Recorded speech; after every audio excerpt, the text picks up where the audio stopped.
Good morning. Good morning.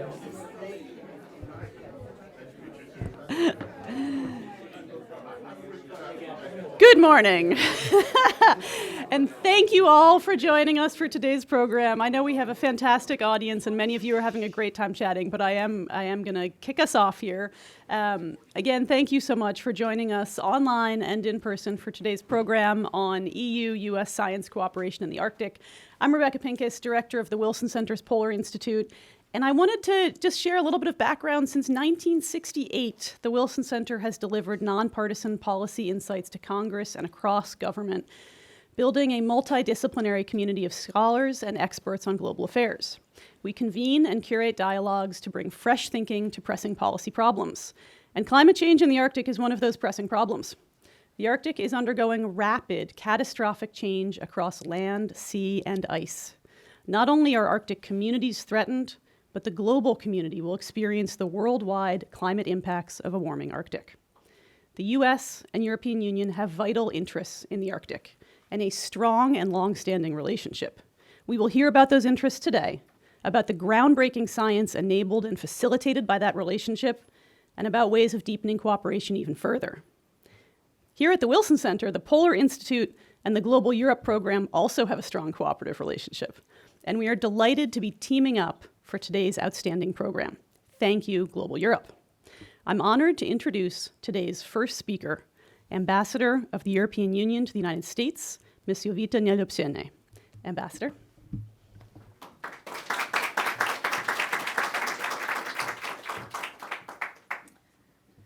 Good morning, everyone. And although, the gospel says that you have to believe without seeing, but I have to admit that in April, I was in Alaska, and now I'm a true believer there. I was there for the Arctic Encounter Symposium, a fantastic event for the 10th time. And it actually opened my eyes to challenges, resilience, and potential of Arctic region, in particular of the indigenous people. And above all, the potential to do much more together between EU and the US. When we are cooperating, we believe that the region is better off. And actually, thank you everyone for being here today on such a critical topic for all of us. Thanks particular for Rebecca, to Mike Sfraga, and all my dear colleagues from who traveled here from Europe. For EU, enhancing its presence and its contribution in the Arctic is crucial. It is, as it's stated in our EU Arctic strategy adopted in 2021. Why? Because there are four major reasons. There are much more reasons, but let me focus on 4 points today. First of all, Arctic was once an oasis of international cooperation, notably in the context of Arctic Council. In the view of Russia's full-scale brutal invasion of Ukraine, this is no longer the case. Allies in the region, including 3 of our EU member states, must work as closely as ever to ensure security, stability, and environmental protection in this fragile region. Second, Arctic is experiencing a severe climate change and environmental degradation. Infrastructure is crumbling because of permafrost thaw. First, fish population collapses or move, and food security is at stake. But solutions exist. And I hope this event also magnifies the massive opportunities for transatlantic cooperation linked to better future. For example, European Green Deal aims to raise the health and living standards and to be the first mover. In the Arctic, like elsewhere, EU-US can set together global and better standards for green transition. Third reason to cooperate more is to ensure that 4 million people calling the Arctic its home can develop sustainable economies in line with their own priorities, tradition, and culture. In the EU, we are getting to target youth involvement and education, and also more networking between local and regional authorities across the borders. For example, we have connected the mayors in Europe with the North Star Borough of Fairbanks and Utqiagvik. Last but not least, you will hear a lot today about Arctic research cooperation, growing iconic field with lots of opportunities for communities, governments at all levels, and civil society to gather the knowledge they need to prosper in the region. In these 4 areas, geopolitics, climate and environment, social economical development, and research, we, EU and US, can only be successful if we work together. While in Alaska, together with Director General for Maritime Affairs and Fisheries of European Commission, Shalina Vicheva, we had a record number of bilateral meetings, and very positive ones. We found that new and growing opportunities for collaboration between EU and US and Canada in the fields above, in particular in the areas like fighting permafrost thawing, the damage it does to infrastructure, people-to-people contacts across Arctic oceans and fishery monitoring, remote sensing, connectivity, and the youth. And I hope this event will push us all to do even more in those fields, but in many more others. So thank you, and I wish really a good and fruitful discussions for you.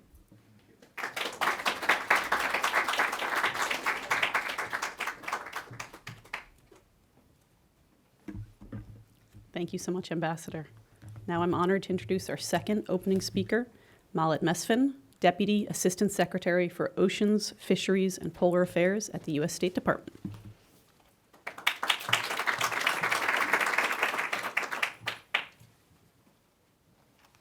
Good morning, everyone. Thank you to the Wilson Center and to the EU for inviting me to speak with you today. It's really been my great pleasure to engage with the EU on Arctic and ocean issues in my time as Deputy Assistant Secretary. Similarly, I was in the Arctic Frontiers, though, in Tromsø, and had an opportunity to meet with Director General Vichev, as well as our Arctic Special Envoy, your Arctic Special Envoy. And it was really great to be there in the Arctic and hear the issues. I think it's really important to be at the forefront and see these things firsthand. So, I'm looking forward as well to tomorrow's US-EU high-level dialogue on ocean fisheries and the conversations that we'll have there. But just wanted to say, obviously the Arctic region is really critical to U.S. interests, first and foremost, because we are an Arctic nation and we take our responsibility seriously to be good stewards of the region. And we know that the Arctic is undergoing a dramatic transformation driven by climate change. We've heard about it already, but we know that this will challenge livelihoods in the Arctic. It will create new economic opportunities and could intensify strategic competition among countries. This impacts the peoples of the Arctic, Arctic nations, and the rest of the world. We learn more and more every day about the challenges in the region due to the changing climate.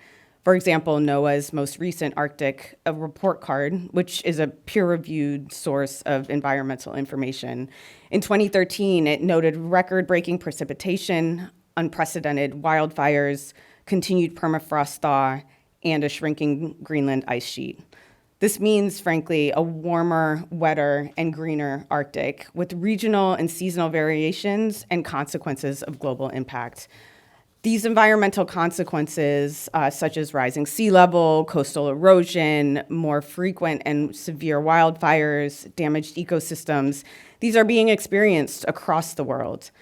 Global emissions reductions in line with the temperature goal of the Paris Agreement are critical to protecting the Arctic region and addressing the climate crisis more broadly, including those effects that happen outside of the region.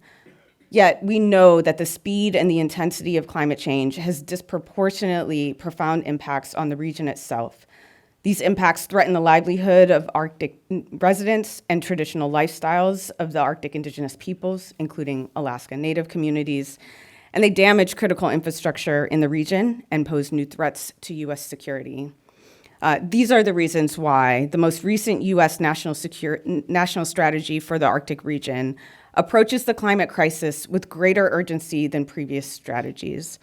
In October 2022, the United States released the strategy, which spells out the U.S. government's vision for the Arctic over the next 10 years. The implementation plan for this ambitious strategy, which was released a year later in 2023, outlined the steps that we are taking to make this vision a reality. These documents highlight our U.S. priorities, and those include many of the things that we'll be talking about today. Expanding Arctic science cooperation amongst partners, including through the Arctic Council, and the need to better understand the science of Arctic tipping points, including those related to greenhouse gas emissions and permafrost.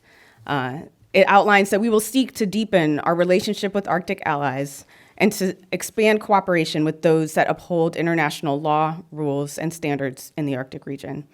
And this is where we look to the EU as a valued partner in the Arctic.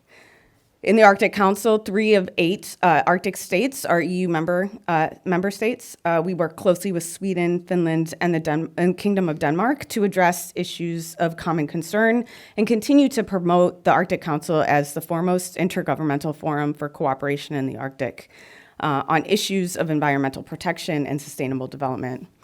We deeply value the EU's observer participation and its active engagement in the Council's working groups. The EU's Arctic states and the EU itself brings a wealth of knowledge to the Arctic Council, deepening our understanding of the threats to the region and its potential.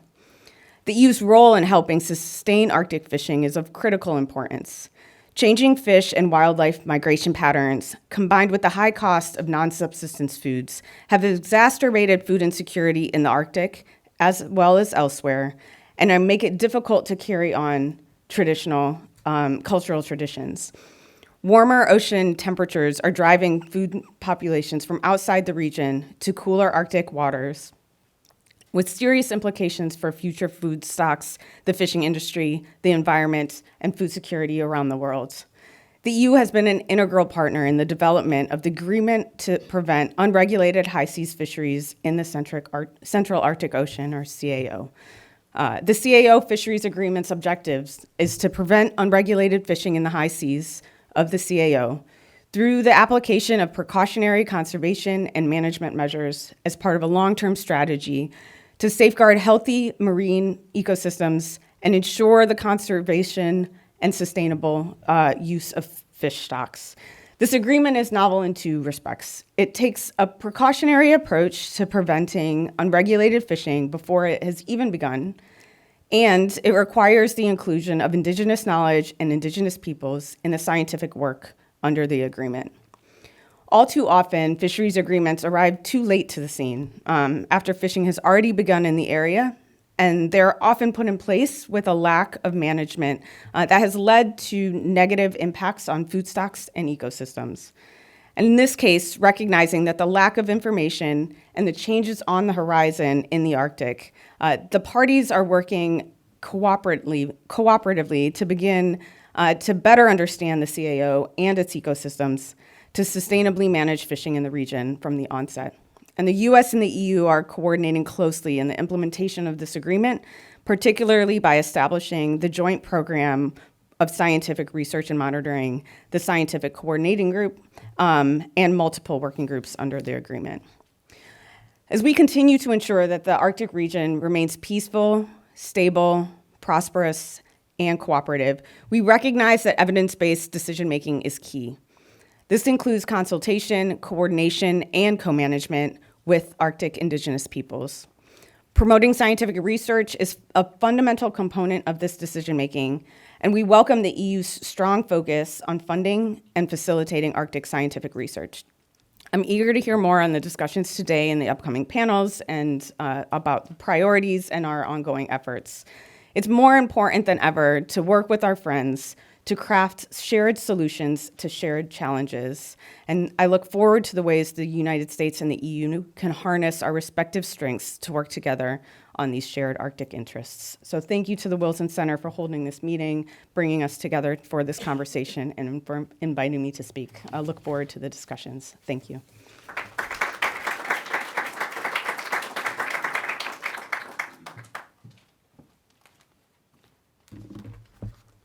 Thank you to both our opening speakers. Those were terrific sets of remarks to kick us off this morning. Thank you so much. And now I'd like to welcome the Polar Institute's Senior Chair, Dr. Mike Sfraga, also Chair of the U.S. Arctic Research Commission, and our first panel, Dr. Nicole Bibo of the Alfred Wegener Institute and Dr. Kelly Kryc from the National Oceanic and Atmospheric Administration, or NOAA. Thank you.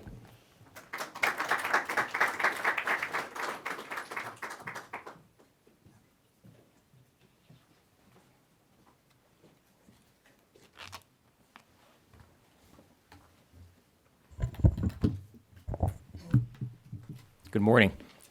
And for those, good morning. Good morning. Just checking. And hello to our friends online as well. I'm Mike Sfraga, and I'm very happy to have my colleagues and friends here. Let me reverse that, my friends and colleagues here, to speak about EU-U.S. cooperation in the Arctic. I thought the opening remarks provided for us a wonderful context for this discussion. Thinking about the ways in which we can cooperate, leverage our expertise, our assets. This, what I got from the two opening speeches is a sense of urgency and the sense of the need to work together. So I want to thank my colleagues for joining me here. A little bit of context. We've been working on this discussion for 2 or 3 years now, Clara. Is that right? Yeah, and we thought it was a good idea, and obviously it is, but it's really hard to get us all corralled and to have these kind of discussions. But I think they're simply needed in order to figure out those 2 or 3 or 4 things that we can do together, not the list of 30. But what are those doable do's that we can do together, U.S. and our EU partners? And I think we'll get some ideas today. There's also the secondary set of contexts, and that is that we need to think about this in light of the EU's Arctic policy. We need to think about this, as the Deputy Assistant Secretary of State said, on thinking about the new national strategy for the Arctic region for the United States, this revised 10-year plan. And then, let's be honest, the realities of the global politics and how that all plays. And in fact, we need to double down on our efforts, our partnerships, this cooperation that we have, in order to explore perhaps these 3 major questions. And my colleagues here can take this any way you want in your opening remarks, and that is, how can science diplomacy support Arctic cooperation? What do climate change and its impacts mean for the livelihoods of Arctic communities, as we've heard, and the rest of the planet? The Arctic impacts the planet impacts the Arctic. How can science diplomacy advance cooperation in addressing those challenges? And finally, we should be thinking about ways in which the EU and the U.S. scientific communities better cooperate to build understandings and perhaps bridges in a world moving toward, and perhaps even in, this world of geopolitical competition. With that, let me hand it over to maybe I'll ask Nicole to go first. Oh, Kelly, let's do that first. Dr. Kryc, I'll ask you first since you're closest to me, but out of striking range. Please, Kelly, thank you for joining us. There is a little bit of a distance here. There is a distance. Yes.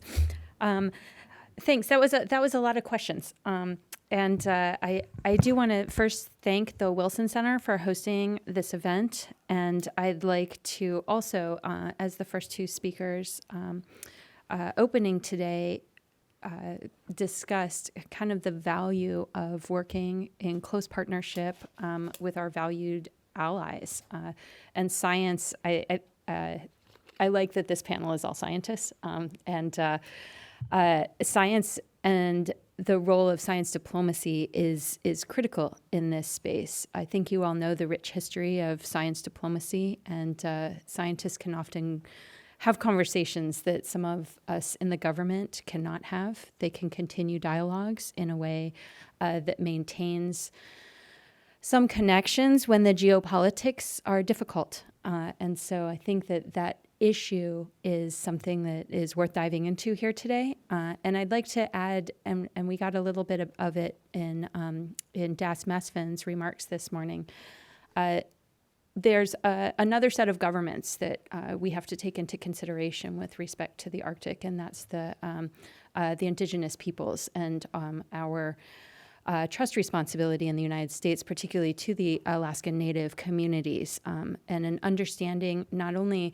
of how we as Western scientists approach knowledge, but how do we incorporate indigenous knowledge systems into our understanding of the Arctic, how we work in partnership with those communities to combine our knowledge systems in a way that enables us to make decisions on behalf of the communities who are living on the front lines of what we already understand to be a great deal of change that they're experiencing firsthand. So I'll kind of leave it there as an open question that I hope we get to dive into a little bit more with specific examples of not only the science that we're doing together between the United States and the EU, but also how we might work in even closer collaboration with the communities of the Arctic to address the challenges that we're collectively facing. Thanks. Thank you. Nicole, please. Yeah, good morning, everybody, and thank you for inviting me to this event. I thought a little bit about scientific cooperation in the Arctic or in polar research in general, because the first question was, how can we improve it? And I have to say, when we are really speaking about scientific cooperation, we are already very strong in cooperating with each other. So usually when you work in the Arctic, you have to work in international cooperation. You have to be even working in interdisciplinary cooperation, because the challenge to understand these changes in the Arctic, which are affecting all of us, is so complex that nobody can do this alone. In addition, it is also, let's say it clearly, quite expensive to work in the polar regions with icebreakers on stations and so on, and you need to share. Otherwise, many nations will not even be able to work in the Arctic. So that means we are used to cooperate with each other, and we are even used to cooperate also with scientists from nations which we call non-like-minded nations at the moment, because we are simply spending with those people months in a tent or months on a small cabin on a ship. That means you make either lifelong friends or maybe also lifelong enemies. But in general, it is really fostering cooperation. Just one example, even if it's maybe a bit inappropriate up to now, how scientific cooperation, scientific diplomacy can further cooperation on a political level. And that was when the Iron Curtain fall. Polar Arctic scientists were among the first to enter Russia to work with them, because they saw this huge opportunity of the opening of Siberia and the Russian exclusive economic zone for their research. And this in turn brought then with them other people following industry, business, and even decision makers or politicians, built on these very fast developing scientific cooperations. And then finally, these cooperations in science are also the basis of several political agreements. Maybe the most prominent agreement which we have done in the past is the Paris Climate Agreement, which is exclusively built on science cooperation. So in Europe, we are not only obliged to cooperate with scientists, but also with stake and rights holders when we have EU projects. This furthers, of course, also the cooperation with the indigenous communities in Europe, but also with businesses, decision makers, media, and so on. And within this framework program of the European Commission, only to give you a glimpse here in the US, what is happening there, we're having at the moment 139, the EU has funded 139 only Arctic research projects with an investment of 370 million euros. So this is a big initiative to cooperate, I would say, because in EU projects, you must cooperate. You cannot do it alone. And maybe we discuss this further a little bit more, but it is also open to international cooperation, the framework program. And so it gives us, as European scientists, a funded possibility to have a structured dialogue with international partners. I would leave it here for the moment. Thank you, Nicole. Well, then let me come right back to you, though. But let's pick up on this last point, that there's a requirement to cooperate. a significant amount of money going towards Arctic research from the European Union. And so let's follow that. How then can you leverage this opportunity in the EU with American partners? How can or does that work? First of all the framework programs are open to international cooperation, but as usually it works in a way that we get a project funded with associate partners who come in with their own money. So this is the standard practice, but it is not optimal. And I will come back to this in a moment. In addition, the EU has established quite some initiatives, I would say, based on the science and technology dialogue with the US, where we can even work closer together. And this is, for example, the All-Atlantic Ocean Research and Innovation Alliance, which has a pole-to-pole dimension, and where the US, among others, and the EU are strong partners. So there is, when it comes to funding, there is a possibility, but there is also a big hurdle. Every scientist would tell you, when this is really not blocking, but at least make the cooperation between US and European scientists difficult. And this is our different funding systems. This is the biggest challenge. You know, at the moment it works in a way that, let's say it from the European perspective, we get an EU project funded, and then our US colleagues have to get funding from NSF, or most likely NSF, but the timelines are not compatible, and that's why it is sometimes the case that it simply does not work due to these administrative problems, even if there's a willingness. And we have to be clear, we cannot do our science without a bit of financial support, at least. And it would be a big advantage, for example, if we would be able to only accept our evaluations. If NSF would accept the EU, would be able to accept the EU evaluation or vice versa, then we at least know that both projects are funded. Otherwise, you might have the situation that NSF is funding a project, EU not, or vice versa. And so there is something where we need to have progress.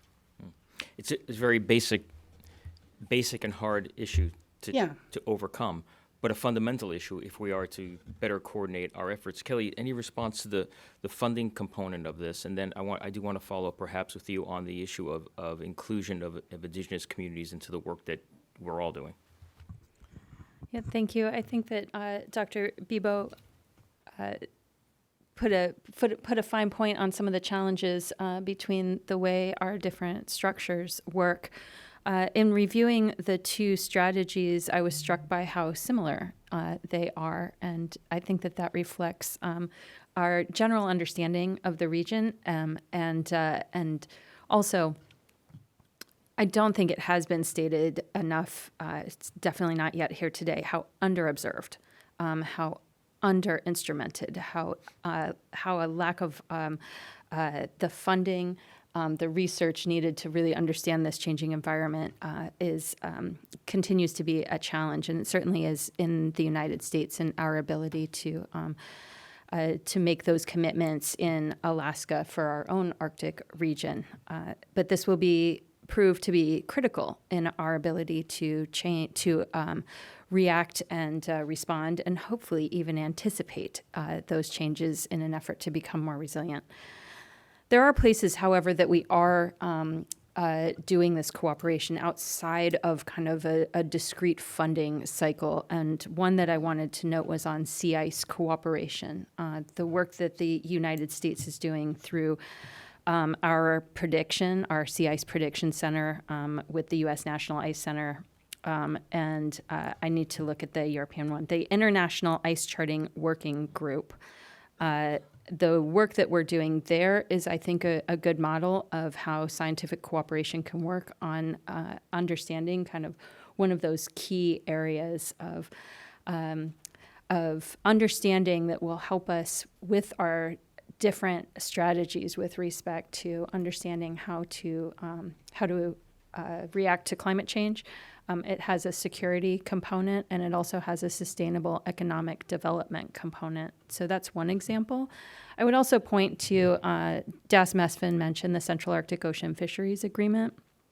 Under that agreement, she mentioned the Joint Program of Scientific Research and Monitoring. At the moment, I don't believe that any of the 10 parties have a specific funding stream for that research, but it is mandated under the agreement, and how we come together cooperatively to understand the ecosystem so that we can make those fisheries decisions in the time frame that we have available to us will be critical. And so how the United States does that, and an example of that would be the Mosaic research program, in which so many countries participated, and we worked together. And I believe, and I might have this one wrong, 3 fish were caught. So how that contributes to, yes, it was a very small number. How that brings us to an understanding for some of these bigger multilateral discussions that both the United States and the EU are party to will be critical for how the science contributes to kind of those bigger governance discussions. Thanks. I wanted to go back to the inclusion of our indigenous colleagues in the work that you do, but I'm going to stay with the Central Arctic Ocean's Fisheries Agreement from both of you. So it seems to me that the big priority here, this is no mystery, that now 2 times the issue of funding, financing, and coordination of financing of research, this sort of security capacity building, and security in the terms of having the resources to do the work, right? We have energy security and national security and homeland security. Perhaps there's a research security narrative here, which is unless you have the funding, you can't do the research, and that doesn't help any of the work that's happening across the Arctic if you don't have that. So in terms of the funding mechanisms, the U.S. side, Kelly, and Nicole, maybe from an EU perspective as well, for the Central Arctic Ocean's Fisheries Agreement, where are we with having some movement on identifying the needs, and then, of course, we're going to have funding streams, and where might we be with that, and what can folks like us do to help move that forward, if there's an appropriate role for folks like us to help move that forward? You want me to take this? I can start it. Start, Okay. please. Last year at the Central Arctic Ocean Fisheries Agreement, the Conference of the Parties, the framework for the Joint Program of Scientific Research and Monitoring was adopted by the COP. And this year, in March, the Scientific Coordinating Group members met, and they finalized an implementation plan for the joint program, and that will be brought to the COP in June. And so I can't anticipate the outcome of those international negotiations, but we will be considering the implementation plan for that. And I think that will then, I haven't seen it. I will hopefully in the next week. Then we can start pointing to what the actual requirements that the parties have come up with together as a roadmap for what kind of joint scientific research will need to be conducted to achieve the objectives of the JPSRM. And so I think that's moving along. That said, all of us within all of the parties to this agreement are operating in a kind of unfunded mandate scenario. This agreement does not have implementing legislation. It does not, by design. So that's not something that is needed. But the commitment by each of the parties to do the science, I think, is needed, and I think we're still working on that. And when I say science here, I just want to be very clear, because Das Mesfin also mentioned the key role here of the indigenous communities, and in not only participating in the agreement, but in sharing their knowledge, which I think is very key for how we approach this agreement, and also makes it very unique and potentially a really great model for how we work in the Arctic, combining both Western science and indigenous knowledge to do governance decisions specifically in the Arctic. Nicole? So when it comes to funding, which is directed related to the fishery agreements, I am, frankly speaking, currently not aware of any dedicated funding in the European Framework Program, but it might come up. What we are, so we are still not at the end. And when I hear that you are just discussing the implementation, then I guess also the EU will follow with, or I expect, but I am not an EU person, but nevertheless, I expect that something will come. What we are doing at the moment in the Arctic is definitely doing the basic work, to understand what is going on EU funding, and also, of course, on member states funding, is what is going on, how is the situation, how it is changes. You mentioned mosaic and the fish they found. It were not too many, but it was already a sign that there's a significant change most likely going on with Atlantic fish entering the Arctic and changing the food webs and so on. This is what we are doing in the moment, but it is more, it is basic research, I would say. So. Thank you. Nicole, maybe you can give us a better sense. I'm about to put you on the spot here, so but you can handle this. A better sense of, I have true confidence in you, my friend. A better sense of a couple of examples for us on EU-US cooperation at the moment. Yeah, I think I should not say a lot, because you will see in the next panel 5 EU projects will be introduced, which really are working in close cooperation with US colleagues, and they will give you even more insights what they are doing together and so on. Besides that, we are also working, of course, on levels like sharing our infrastructures. Margareta will introduce later the famous Interact program, where we shared since 12 years or even longer with the US access to stations. And the EU is just funding a new project which is called Polarin, which is even going further, where we not only share stations, but all our infrastructures on both poles. And the US, again, is a partner, a full partner, even fully funded, because it gives access to 2 of its Arctic stations. So this is where we are working in science really nicely together, funded by the EU. I have to come back to Mosaic, I have to say, because this is another example how US, European, and this cooperation works in a different way. Because Mosaic, the freeze-in of our German vessel Polarstern into the Arctic Ocean, was an US-German-driven idea. And US, Germany, and also Russia, to a certain degree, pushed this forward with national funding, with our polar programs cooperating. And this was really a bottom-up initiative at the end of 2 scientists who thought we have to continue this Shiba studies also in the central Arctic Ocean, and we have to have a vessel there over winter.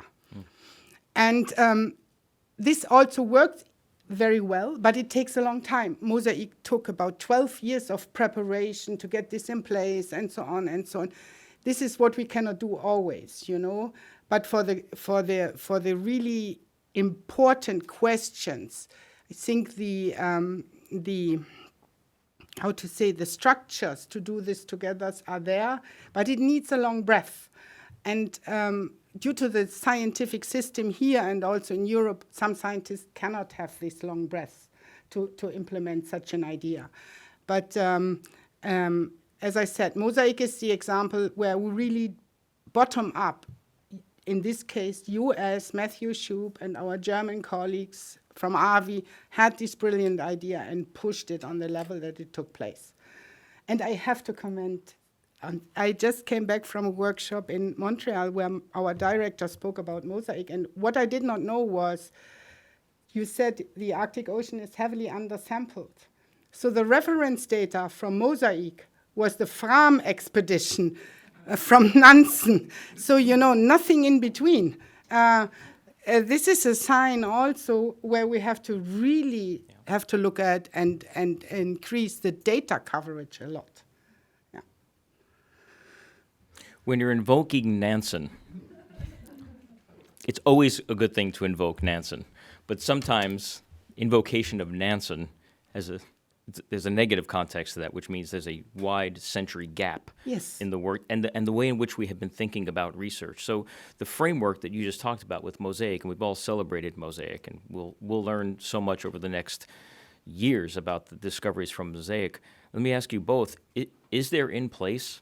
Now we do have in place a framework. I mean, we know how to do this. We know international cooperation, but should there not be, the Mosaic 2 and the Mosaic 3 and the Mosaic 4, and does the next hopefully planned IPY consider these kind of broad-term expeditions, international expeditions, like Mosaic helps set us up? Let's not let Mosaic be the Nansen 100 years from now, is what I'm asking. And can the research communities here, in particular the U.S. and the EU together, drive something that says in 10 years we're going to have another, or in 3 years we're going to have another Mosaic, to give the research community the time to figure out what the next expeditions are in your particular areas, and the funding streams to ensure that a Mosaic 2, or whatever we want to call it, happens again? Or is that just too big, too much for us at this stage? And Nicole, let you go first, and then Kelly. It would be excellent if we do that. Okay, well then we're done here. But, Mosaic, frankly speaking, came into life because our former director at one of the Arctic Science Summit meetings simply stood up and said, I do not want to discuss anymore. You get Polarstern for this year. So this is, of course, not so easily possible. But nevertheless, there are already plans on the table for bigger Arctic initiatives in international cooperation in other areas, not similar to, not a freeze-in, but at least, let's say, how to say it, studies, interdisciplinary studies in certain areas. In our case, at the moment, we're planning something, by the way, with US colleagues as well in the Beaufort area, a land-to-sea study, which is very important to understand the system. But I also have to say, we are planning a second Mosaic, but for the Antarctic. So this is already on its way quite heavily. Because this is another pole which we definitely need to study in more detail. So, but of course, I think we know now how to do it, and how to do it even better. Mosaic learned us a lot of lessons. And in the project I'm running in EU PolarNet, we have identified a couple of upcoming large-scale initiatives which should be implemented on both poles. And this has a lot to do also with improving our observations and, as I said, doing land-to-ocean studies. And our scientists have excellent plans. We have to help them to implement it now. Yeah. Thank you. Kelly? Thanks.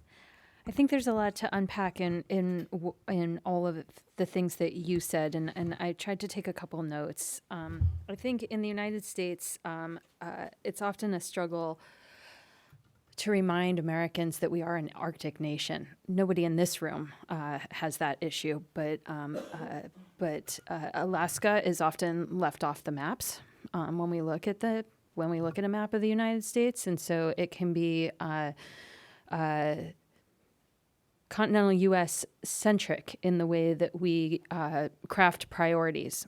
If you spend time in Alaska, you realize what a critically important and also very beautiful state this is. And there are other countries that are looking north that are going to push our competitive research advantage in this area due to our geographic location. I believe China has been up 3 years in a row now with a research ship. And so the fact that it took 12 years to get Mosaic 1 off the ground, and that a second one, but for the Antarctic, is being planned. How are we thinking about this in the Arctic? What is how are we going to achieve for the United States the national strategy for the Arctic region in the absence of the investments it's going to take to achieve each of our four strategic pillars. With respect to IPY, is that still 10 years off? The planning is starting, so a few more. Yes, I would, and I know that our national academies is starting to do some strategic planning on that, but I would say that's early days, and I do hope that these types of things, decades under the UN system, any sort of international year, can shed some light on the importance of these regions, and also the responsibility we have in the Arctic as not just we are looking north, as other countries are looking north to secure passage, to look at the economic resources that are becoming more accessible. How do we balance places like the United States and the EU's, it's in both of our strategies, sustainable economic development with the cascading impacts of economic development on increasing sometimes climate change, and the need to protect the people in the communities who are either inhabitants or visiting the region. So as tourism increases, as shipping increases, as potentially fishing, deep sea exploration, all of those things need to be taken into consideration in balance, and I would ask any one of us, are we prepared for that eventual reality? And I think based on the information we have a little bit of ways to go to close the gap to get there. Thank you. Well, we're out of time for this panel, but it's a perfect segue into our next panel. So I want to thank Dr. Kelly Kryc, Dr. Nicole Mibo for their time and their insights. And I was going to say, please give them a round of applause, but you were way ahead of me. But now we're going to transition to Nicole's next panel. Thank you very much. Hello again. We will have now a session highlighting a couple of EU projects that have a strong cooperation with US researchers and which belongs to the so-called which are belonging to the so-called EU Polar Cluster. This is also more or less bottom-up network of collaborative polar projects in the EU, which are funded by the EC. And we are working together in sharing best practices, making joint policy briefings, helping each other. And it has proven to be very successful to work with each other. Before I start to introduce all my colleagues here and ask them some questions, I have to mention how EU research also works. It is implemented meeting the European and global climate, biodiversity objectives. And of course, it's also meant to implement the new EU Arctic policy, which aims at ensuring, as we heard before, a peaceful, sustainable and prosperous Arctic. EU funding means to bring science solutions to communities also in the Atlantic and in the Arctic and help them to prepare for the transformation. So the funding is not only classical, or the projects are not only classical scientific projects, they always have a social component. And of course, also the EU funding is leveraging the member states' funding. And the EU spent a lot of time and investments in also supporting the coordination of the European polar or Arctic community. I mentioned the project EU PolarNet, which has done it for 9 years and which will end now. And we even will sustain this coordination in a European Polar Coordination Office, which will start its work beginning of next year. And it's, of course, then a good contact point for US scientists to enter into the European community and vice versa. So that was my short introduction. And the first thing which the colleagues will introduce to you is the projects they are working in. They will also highlight where we are cooperating with the US And that's why I would like to ask you to tell us now in a couple of minutes which scientific outcomes of your projects you would like to highlight, and if you have a key message for governments or decision makers, what has to be looked at in the Arctic especially. And we start with Tina. Tina Kurwitz, she's sitting there, is a senior specialist of Grid Arendal in Norway. And she is representing here the project Nunayatuk, which just published, and I think you were lead author, this very popular Arctic Permafrost Atlas. So Tina, it's your duty. Thank you so much, Nicole. Nunatsiaq was a 6-year Horizon 2020 funded project that focused on permafrost thaw and the changing Arctic coast, with a very strong emphasis on the socioeconomic impacts of that change. It took an interdisciplinary approach, which we've already heard a lot about today, working with social and physical scientists from 26 partner organizations across 12 countries who actively engaged with local communities around the circumpolar Arctic. The name Nunatsiaq means land to sea in the traditional language of the Inuvialuit, who live in the western part of the Canadian Arctic. And that land to sea, that name reflects the goal of the project very well, which was to look at the impacts of thawing land, coastal, and subsea permafrost on the global climate and on the local people. So for the highlights of the project, there's two that I'd like to, that I would pick out. One on the science, and we've already heard a lot about the changes that are happening there, but on the coast itself, erosion has already been increasing over the recent decades. But what came from that project was now that coastal erosion is projected to increase threefold up to the year 2100. Now, if you stop and consider that Arctic coasts make up a full 1/3, 34% of the world's coasts, then you can imagine what a staggering loss this is. And it will be especially acute for the local communities, because that's where they live, that's where they practice their cultural traditions, that's where the economies are, or the economic activities, including larger industrial activities, are happening there. But it also has global implications, because permafrost stores vast quantities of carbon. And in fact, permafrost soils are one of the largest carbon reserves or carbon stores on the planet.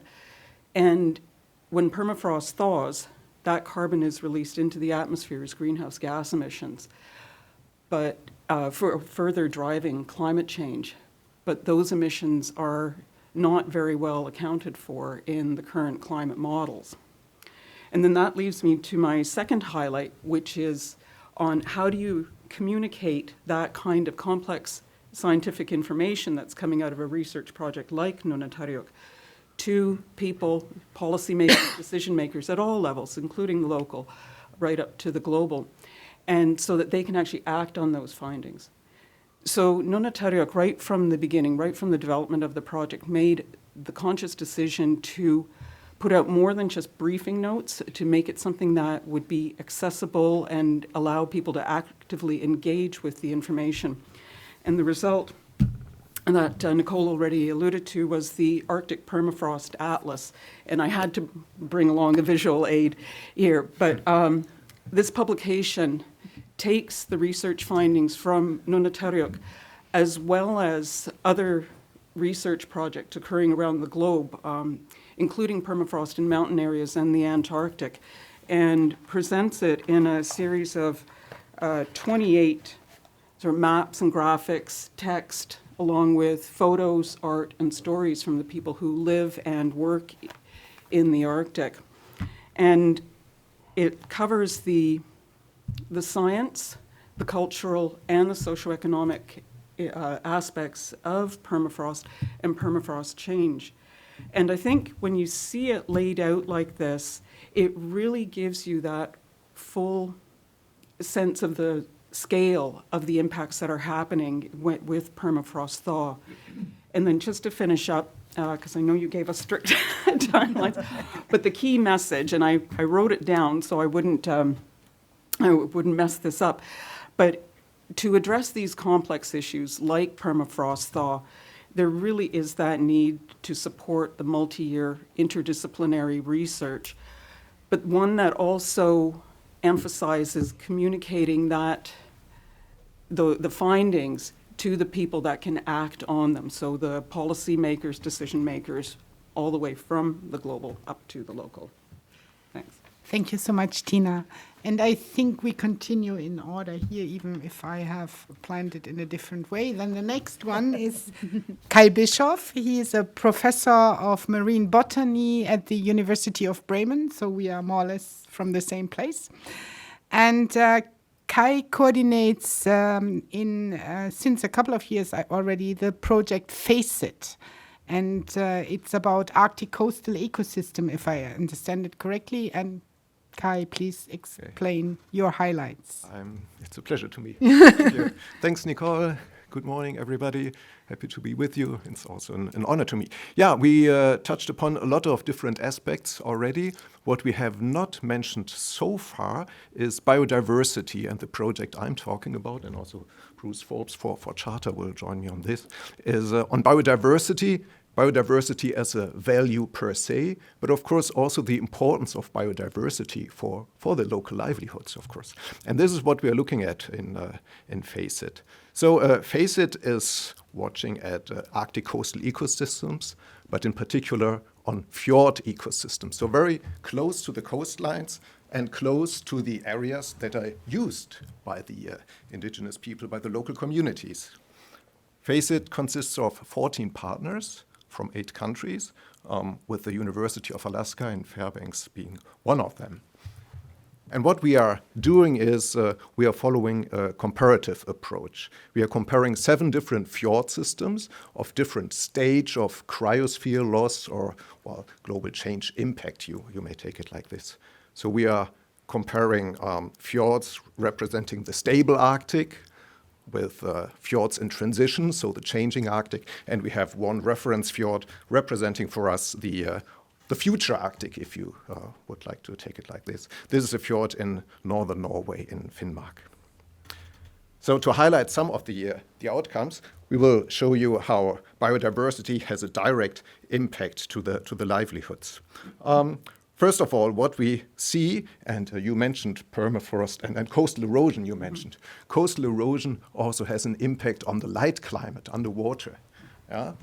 You know, of course, that phytoplankton is the base of the food web. It has to gain light to produce photosynthesis and to build up the biomass that is consumed by the animals, which are eventually also harvested and used, of course, by local communities. What we rather see is that the light climate is deteriorating. Due to coastal erosion, the water will become more and more turbid, and this has implications to productivity of the fjords. And this has, of course, dramatic cascading effects into the trophic interaction, so into the food web, with lots of implications to productivity and, of course, also the harvestable species. What we also observe is as the ice is retreating, it opens new space. So new ecosystems will develop. New space, it's open space, but it might be taken by incoming species. So these novel ecosystems pose maybe a threat because they may open up new substratum for invasive species. On the other hand, they open space for more vegetation, so maybe taking up more carbon. And another thing we observed is that for all groups of organisms we have studied, we see an enormous northward shift in distribution.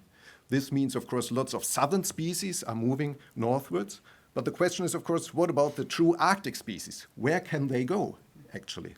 So we see definitely a further shift, northward shift for narwhal, walrus, ring seal, so species that are used, of course, for example, by local communities in Greenland. So this has implications to traditional hunting practices, and we see also a northward shift of humpback whales. If If I still have a minute, I could elaborate also on some 3 case studies from 3 reference fjords on how the local communities are kind of responding to these changes. So first study site would be our future Arctic study site, the Porsanger Fjord in Finnmark. There we see biodiversity shifts. We see that the king crab is moving into the fjord. This has implications, of course, to local fisheries. On the one hand, crab meat is a valuable resource, but on the other hand, king crabs have the potential to completely mess up the ecosystem. A second study site, Svalbard. In Svalbard, you see that tourism is changing a lot as a consequence of climate change. The ice is retreating, and consequently, new tourism opportunities arise. What we see is that we have, the large cruise ships are banned, but we see there's lots of smaller expedition cruise ships coming up, and they can go to areas which were formerly covered by ice. So they have quite new opportunities to enter the fjords. But as a consequence, we see that tourism numbers are really exploding in Svalbard. So we are facing about 100,000 of tourist embarkations there. And, the final case study, it's not really a case study, it's an entire experiment. The Greenland case, this is just fascinating because so many things are happening in Greenland at the same time. Challenges, demands for developing infrastructure, lots of conflicts of interest, and this is, I think, a debate we can have maybe later on. So this is a really, really exciting case. I think key message is our research, it is really tightly interlinked with the social science. And I think you're perfectly right. The Arctic is still completely understudied, under-monitored, but I think we also have to think into solution-oriented science. Mm-hmm. Thank you. Thank you. Thank you. Bruce. Yeah. Bruce Forbes is research professor at the Arctic Center, University of Lapland. And he's the coordinator of another EU project, which he will introduce to you. And this project is called Charter. And I will not steal your time, so you can introduce it now on your own. Bruce. Okay, well, like the others, I'm happy to be invited here and really impressed with the first panel. And it is very logical now how we follow this. So Charter is an acronym for drivers and feedbacks of changes in Arctic terrestrial biodiversity. We put terrestrial in the title to differentiate ourselves from the coastal and marine. We have 3 sister projects running concurrently. So in our experience, one of the big important things that was also mentioned in the last panel is it's been really good to have funding instruments that stretch across the Atlantic.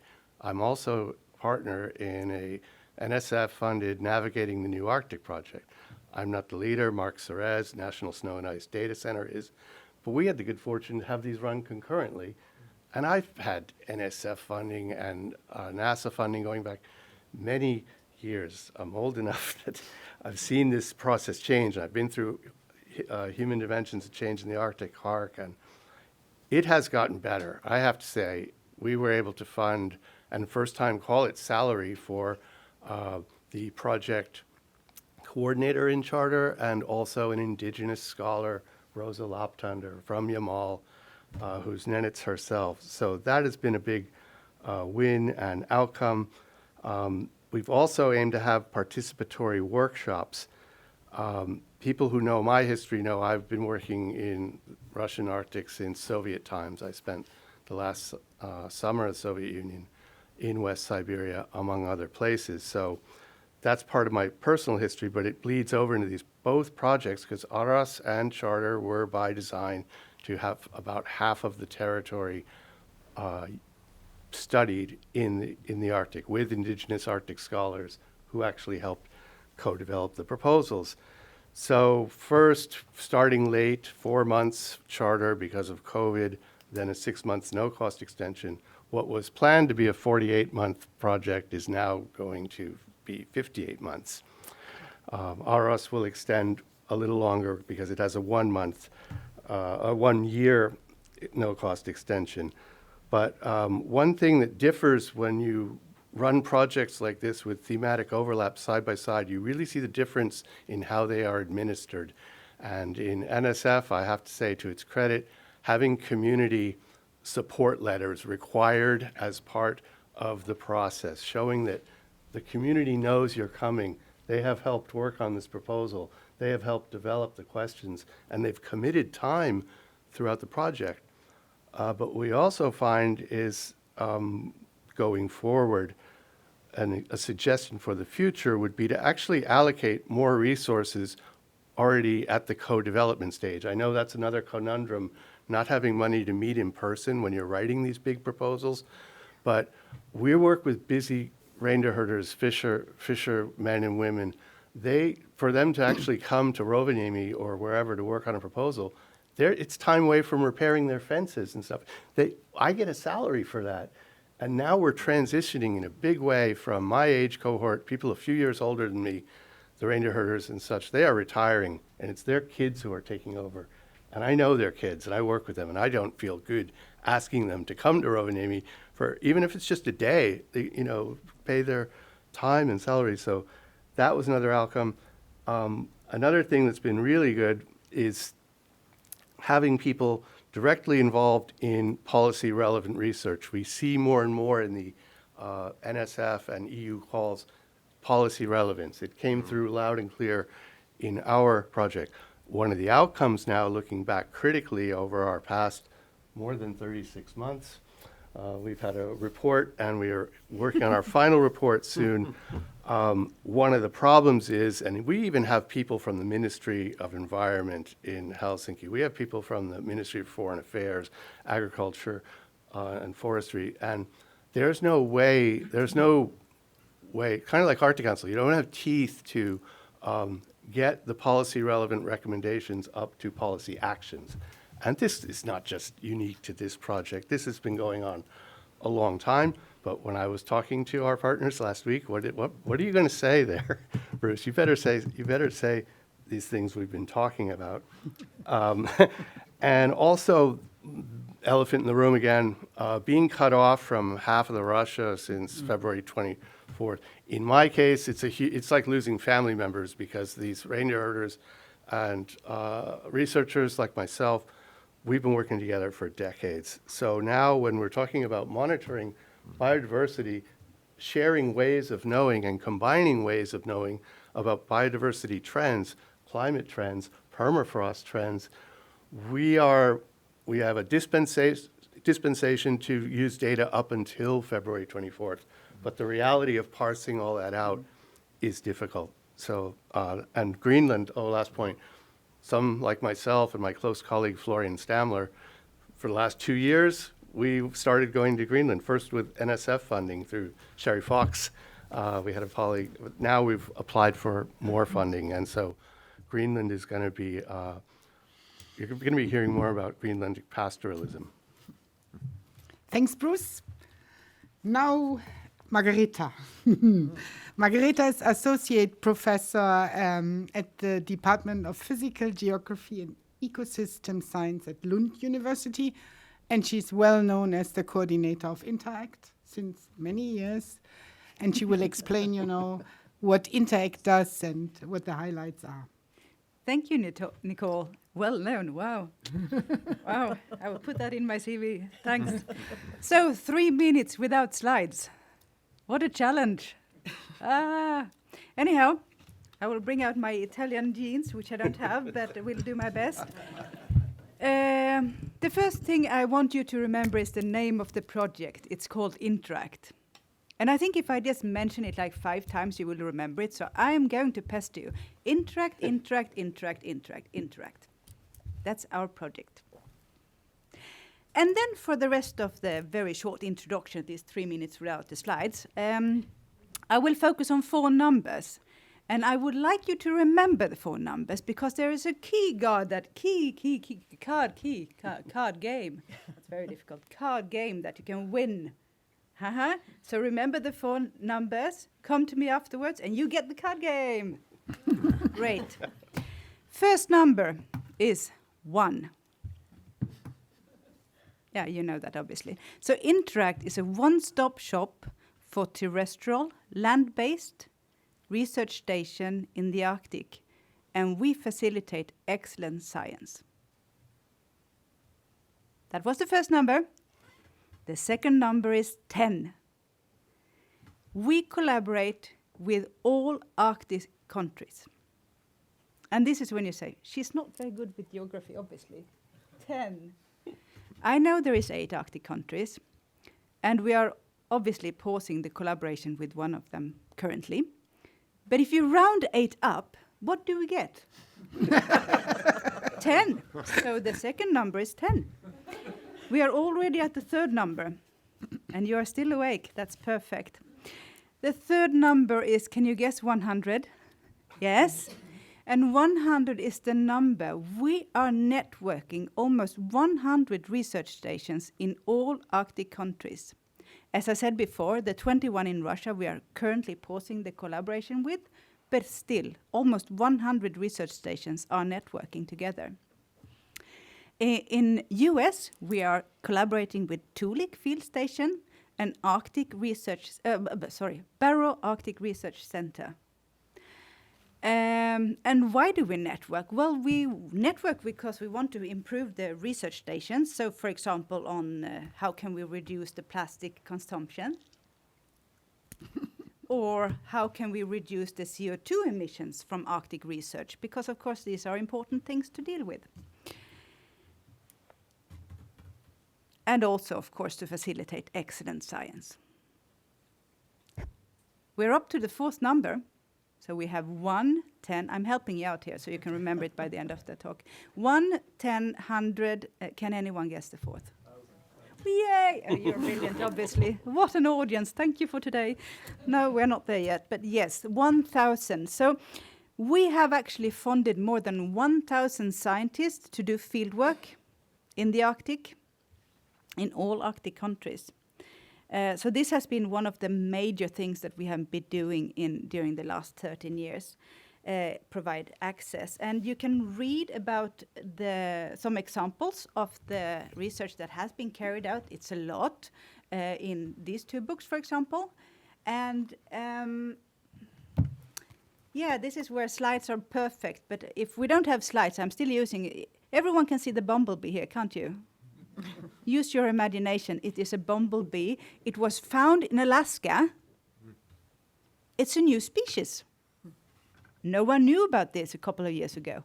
It's called Bombus interacti, named after the project.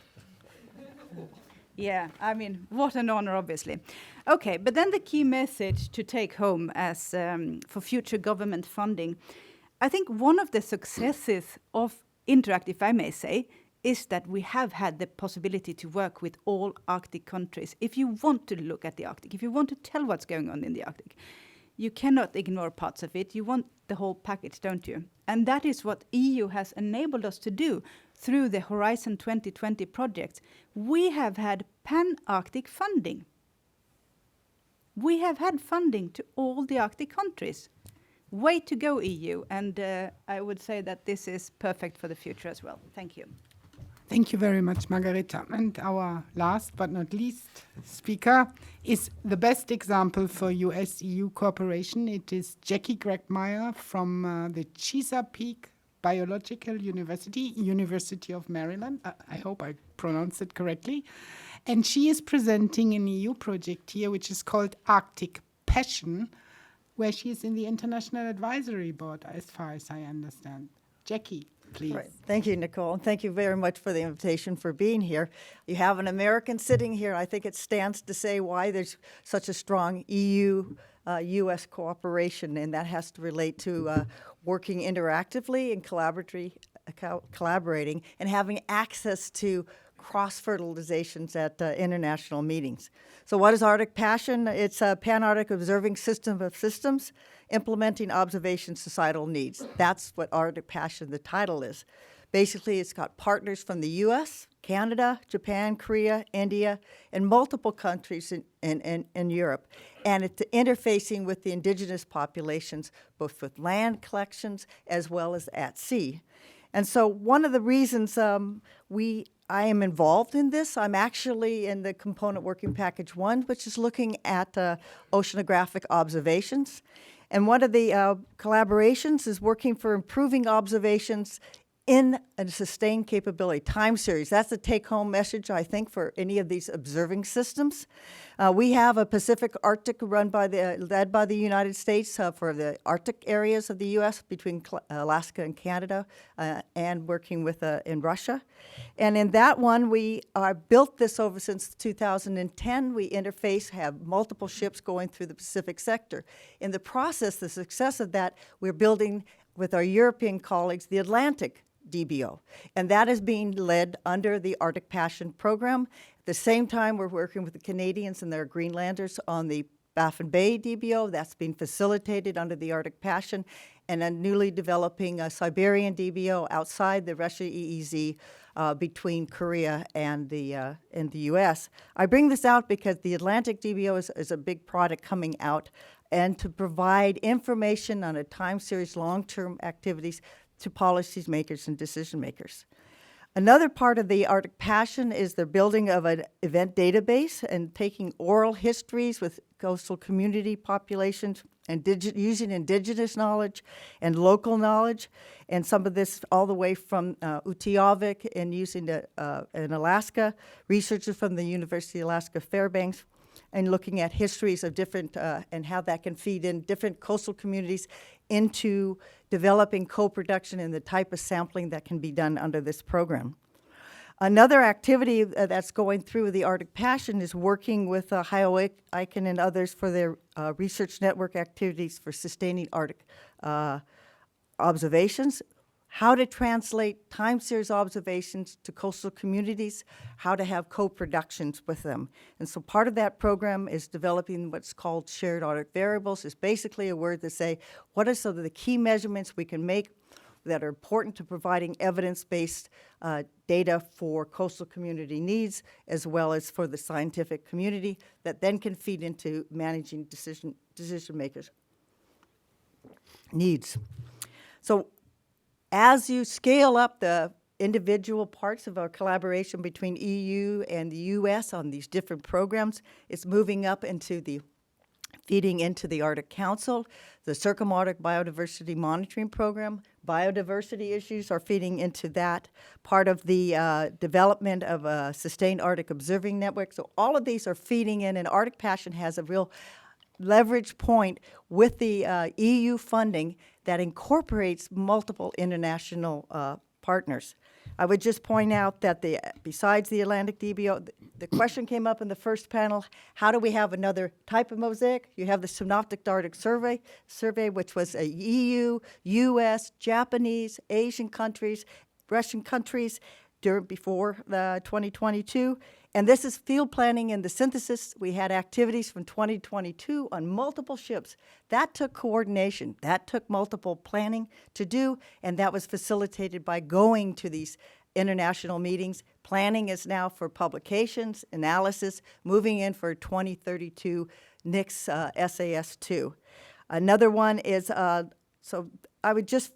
is Biopol, which is partly has European members inside of it. It's a British-run program. The reason I mention this is because we were able to facilitate cross-platform on our U.S. NOAA-funded and NSF-funded observing programs, bringing those scientists on board. Then we can compare. They're looking at biogeochemical cycles in the Arctic with the Atlantic sector and the Pacific sector. So that's part of the infrastructure capability when we try to build these international networks. On the issue of key stakeholder and the funding aspect, I think the biggest thing to take home is to facilitate, fertilize. We have a lot of ideas as scientists, is to hone into a few key areas that we can meet, develop, share assets, and move forward to have these coordinated long-term observing programs, be they on land or at sea. Thank you, Jackie. Question to the organizers. Is it possible to have questions from the audience? Okay, then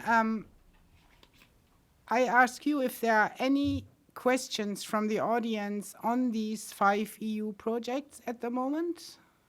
We would take them first before we continue? Everything is clear. Good. There is one. There's one. Thank you. First of all, thank you very much. You covered an enormous amount of ground in a short amount of time.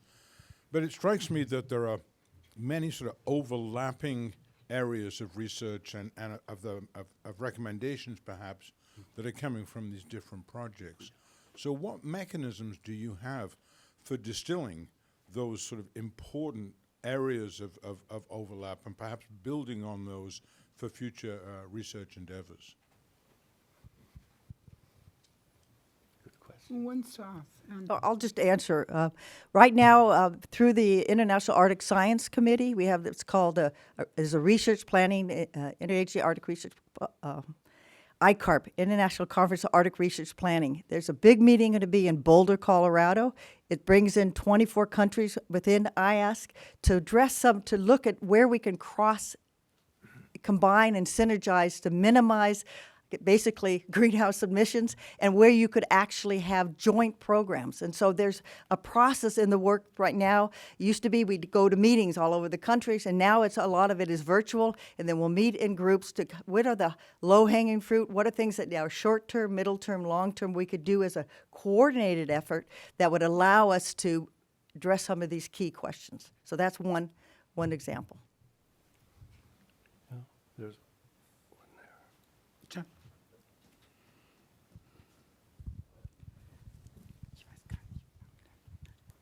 Thank you. Bruce's work and also what Margareta mentioned has come to mind, and that is because Russia is half the Arctic, and we're talking about observations. Clearly, we have a huge gap and a huge problem right now. We heard from the prior panel about the value of research in terms of softer science diplomacy. Do any of you in your projects see any opportunities for reaching across and working in some ways? And it's good to note that in the Arctic Council, the working groups have resumed their work with Russians remotely, so by Zoom. So that's a step in that's a step in an interesting direction. But as all we are scientists, we know the huge value in this. So do you see any inkling of hope or opportunities in that regard? Yes. May I? Want to go first? Yes. So first of all, what you just said about the Arctic and that we cannot, emit half of the Arctic. We just published a paper in Nature Climate Change where we looked at the Interact stations and how representative they were at, covering all the environmental envelope in the Arctic. And with the Russian stations, we are doing a very good job for the climate, for the ecosystems, for many different topics.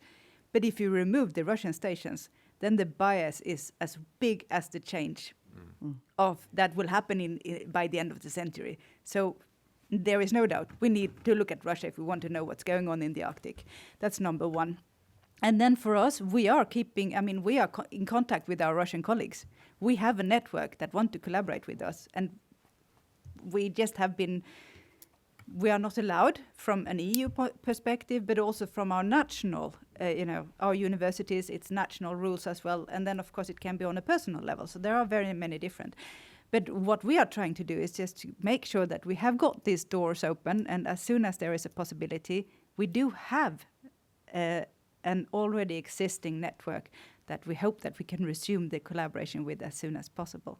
I mean, if you look back in the history, even during the Cold War, there was much more collaboration going on compared to now when we are not allowed. So I hope there will be a change in that soon.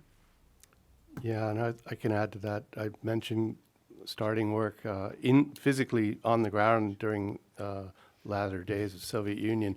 So my networks are very long and deep. And for those who don't know, the research permitting process to work in the places I have been working in the oil and gas fields of East European Arctic and Yamal, running around with very high resolution satellite imagery, migrating with reindeer herders through the actual gas and oil fields.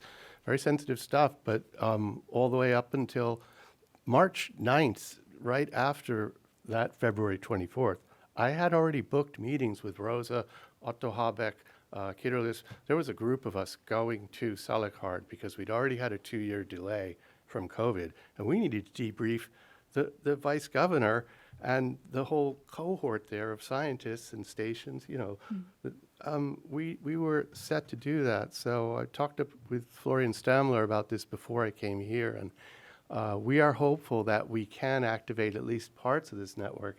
And we haven't severed completely because we have funded binational Russian and EU citizens. They're able to go across the border and visit their relatives who are reindeer herders. You can't stop that, but then when the EU says you can't publish anything after February 24th on permafrost or biodiversity or anything else, we're navigating a tricky time, and we have been for 2 years. I'll leave it at that.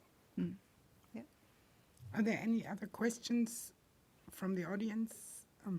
Then I think we have time for one more question, which you please all answer. And then I will take, since you have already said a lot about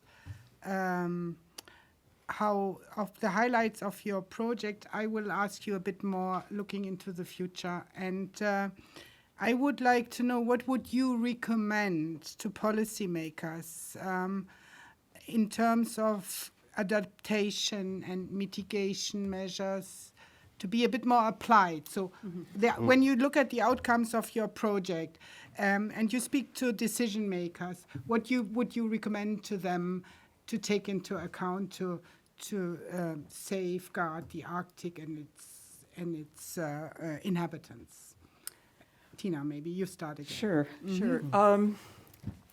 Well, it's not a, how do I say this? It's a process, I would say, is the recommendation, and it's very much the theme of today. It's cooperation and collaboration, because there is no one-size-fits-all. I mean, greenhouse gas emissions reductions, of course, is number one, but in terms of adaptation, every community is different, and how they are experiencing risk and perceiving risk is very different. So they need different solutions. And one of the things that came out of Nunatsiaq was a risk framework whereby the scientists, and that's physical and social scientists, work together in very close collaboration with the communities to discuss what the risks are, how they perceive those risks, and then to develop an adaptation and mitigation plan. Because it's important to remember that these communities know where they live. They understand what's happening, and they can have a lot of information already to pass along. They don't need all of us going up there and saying, this is what you need. So the idea is co-developing these strategies, but what they are lacking is the funding and the human capacity to implement the actions that they need. So again, comes back to cooperation and collaboration, and really listening and bringing in the local perspective. Yeah, almost nothing to add to that, but maybe going back to the biodiversity issue. So I think, again, this would require a pan-Arctic approach, which is very, very difficult for now. I think what we have to think about, are there any kind of potential refugia? Can we think about protected areas? As I said in the beginning, we are losing very, very fragile and endemic, so unique species. So where do they go? I think we have to think about refugia. They will shift northward, but to be able to define refugia and marine protected areas, terrestrial protected areas, we have to know more, of course. We have to know about the spawning grounds, connectivities between populations, maybe areas of high carbon dioxide removal potential, and so on. And for this, we need, of course, also invest into Earth observation systems. Yeah? We need remote sensing. We need to improve remote sensing so we are able to look into the water column. We would need to apply artificial intelligence, maybe. So we need to ramp up our knowledge to apply these new techniques in order to define these areas. And then, of course, again, we will run probably into a conflict of interest, because kind of designating an area to a protected area poses the question, how are we going to protect this? And of course, there might be also user conflicts, of course, in these areas. Thank you. Thank you, Kai. Oh my, we need to talk. We have a Mala strict nature reserve in the northwest corner of Finland where they say reindeer should be excluded. I won't go there now, but I will follow up on a couple points that Nicole and Mike raised. I mean, the kind of 12 years that went into planning Mosaic. One of the things we're proudest of in Charter is that we tackled the problem, kind of an elephant in the room of Earth system modeling, is that humans are never involved. People say it's too complex. Well, we just spent 5 years working with indigenous peoples on things like albedo change and overgrazing and real complex nuts to crack. They're not going to be cracked in 9 months when we make our final report. So we're already looking ahead to how to leverage what we've done so far with some of the people we've been working with, but also others. So that's one way of looking forward on the adaptation side. The other thing that I was asked to raise here is that people need to recognize the people I work with who are nomadic pastoralists. They don't have land claims. They never had an ANCSA. They didn't have an ILCA. They didn't have a Nunavut. I worked in the Canadian Arctic all through Nunavut. Their reindeer herding and fishing, it's all based on usufruct rights, hunting and fishing. So it's as long as there's nothing else going on there, like a wind farm, then they're allowed to be there. So I was asked to address that, and how are we going to deal with people in North America, like Skip Walker, myself. We call this cumulative impacts. When things start going on and you don't look at the big picture, and eventually the stuff going on in the Northwest, North American Arctic starts to merge with tar sands and everything. And people say, well, how did that happen? And you go, well, you got to look across scales. And this was brought home to us by our indigenous and local partners. Like, we're getting nibbled away, and we don't like it. So we would like some help, which comes down to having also legal partners in the project. So I'd go back to the final word, which is about adaptive capacity, long-term resilience. We need not just us here as filters, we need actual indigenous scholars at the table. Talk about decolonization. We're getting there, but it's another kind of moonshot, 12 years, We're way further than we were 12 years ago along this, when we were at the beginning of Charter, but there's still hard work to do. And this kind of why we're in this room, this is where I see that the Nexus approach works, sharing of our collective good experiences, not just talking about the doom and gloom. Thank you. That was a smooth transition. Thank you. We didn't even rehearse that, but thank you. Because I wanted to give a good example in my world, and that is we have done some movies we have done films with BBC. You can go to our website and watch them all. They are very nice. They are actually very nice. BBC, they are good at making movies, obviously. Coming to the point that in one of the movies, we have an example of an adaptation made by an indigenous person living on the tundra. He's living in a place where fish is decreasing. So that was their sort of main source of food. Permafrost is thawing, and permafrost is eroding. What can he do? He's using the eroded soil from the permafrost thawed, the thawed permafrost, bring that back because it's very nutrient rich. He brings that back and he builds a greenhouse and he grows his own vegetables. I think that's an excellent example of adaptation in a climate change that again emphasizing what previous speakers have been talking about. We have to improve the dialogue between the policymakers, the local indigenous peoples, and the scientists to find good examples like this, where you can actually get something great out of the changes that is ongoing. Thank you. Thank you. And Jackie, please. Sure. I think a key part of the Arctic Passions of what is going on now, because it's just halfway through the program, and then it'll be to go to the next stage, because we can't just stop in 5 years on the connections that we have in science, climate change, coastal communities. And so the approach is to really address key factors that have a connection with the people actually living in the Arctic, but also the core science to help us feed into climate models and ecosystem response, as well as the industry and into decisions and to policy. So it's a scaling issue, and that means scaling after 5 years. It needs we need to start thinking what we can do out 5 years, 3 years from now, 5 years now, and 10 years from now. And included in those discussions is the co-production discussions with indigenous and traditional knowledge, at the same time to make incremental coordination and development of those programs. And I think it was indication within the program of success of that happening, but we have to realize it's going to be in steps. It's not going to be an all-in-one. It's going to, at end of 5 years, we resolved it, because we know this, as Bruce was mentioning, the way we do science now, the way we interact with coastal communities, the way we talk with international folks, stressed or not, policies or not, are different than it was. You know, I was raised in the Cold War too. I had great exposure to my Russian colleagues and the value on ships. And, you know, that has stopped right now. But I don't envision it continuing on into the future. Maybe my child will be able to have that kind of activity.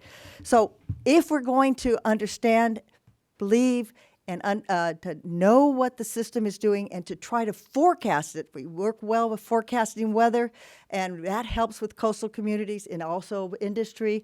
We have fisheries going north. We see it on the borealization, the Pacific sector. When the ice pulled back, we had commercial fish up. Our Russian colleagues are fishing them on the western part of the Chukchi. We don't on the eastern part. On the European side, the Barents Sea, we have those fish going north, all due to the fact we have warming seawater through both. But we only know all this really as a systems approach. And that's where the tightness of the international collaborations we have. One example I would just say is that improving the data accessibility. So what do we want to be able to go forward? We have to be able to know what's going on in the European sector, in the Asian, the Russian eventually, and the U.S. sector, and that means interoperable data submissions and making that part of what is available. Open access data publications. We want to have co-production with the indigenous populations. The price of doing a publication is quite high, so to bring them in, we need to have those incorporated in our science funding part of it. And implementing new services, and I'll end at that, but Arctic Passion, there's one example for societal benefits. Well, what does that word mean? I mean, there's things that are coming, they're putting together in the program looking at fire management. And that has, you know, services can be provided. Looking at permafrost change service. So there actually is going to be a webinar on taking some of that forward underneath a program and looking at it.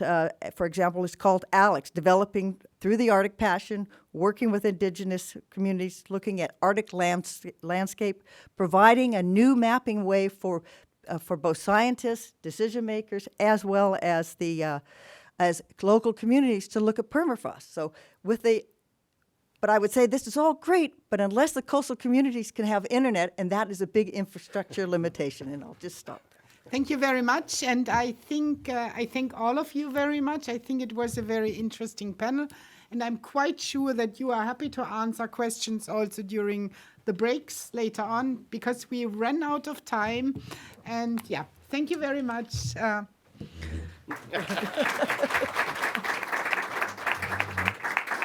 take notes. I won't ask for them.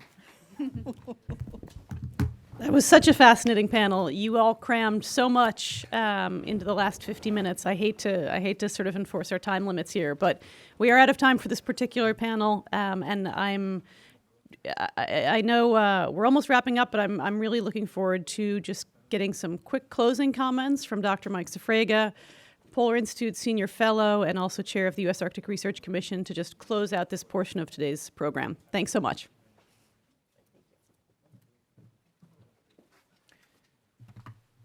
Thank you, Becca. And she asked that I give a few closing comments. So for the next 3.5 hours, I hope that you, thank you.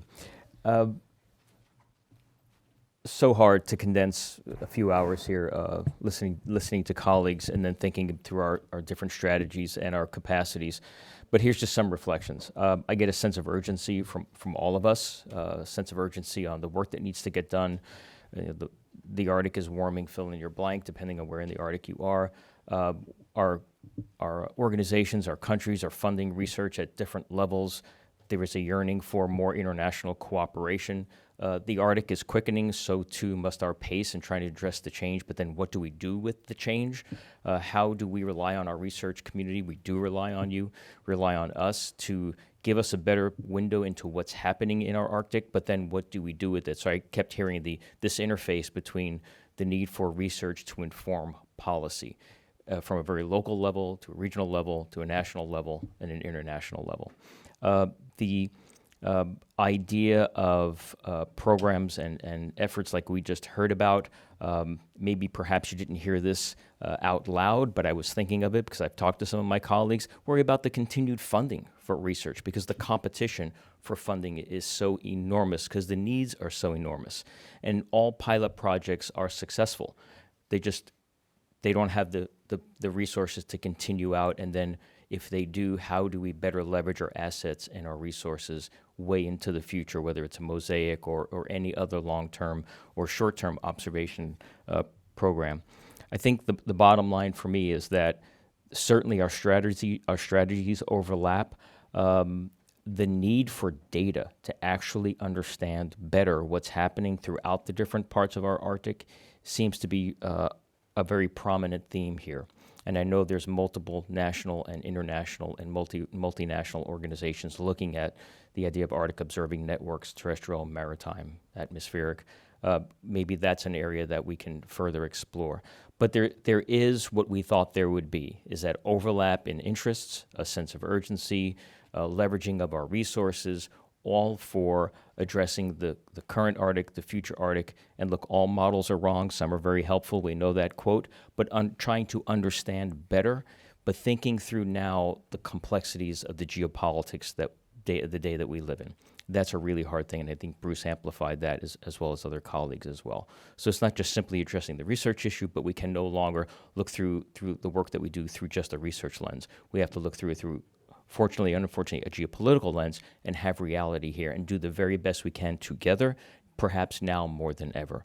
Maybe I'll leave that as because I'm between you and lunch, and I don't want to be between you and lunch, but thank you very much for what I thought was a very productive morning and a very productive set of discussions and a lot of fruit for us to think about and then hopefully advance together into the future. So thank you.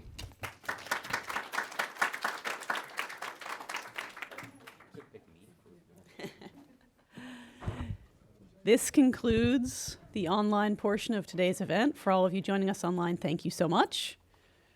And we will conclude there. To those of you in person, thank you so much for joining us in person. We are going to have a 40-minute break now. Lunch is in our dining room, which is across the